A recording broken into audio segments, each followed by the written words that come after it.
Here's a clip in Davinci Resolve version 17, and if I play it, notice the sound is being played only in the right speaker.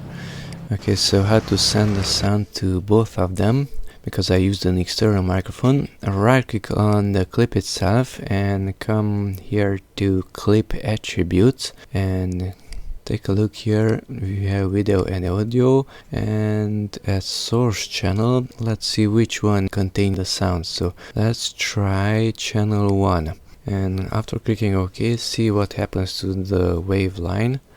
It disappeared and we don't have any useful sound, so that was not good. Right click on it once again and clip attributes, and in that case let's use the second channel for both of them. Okay, and now we have sound in both speakers.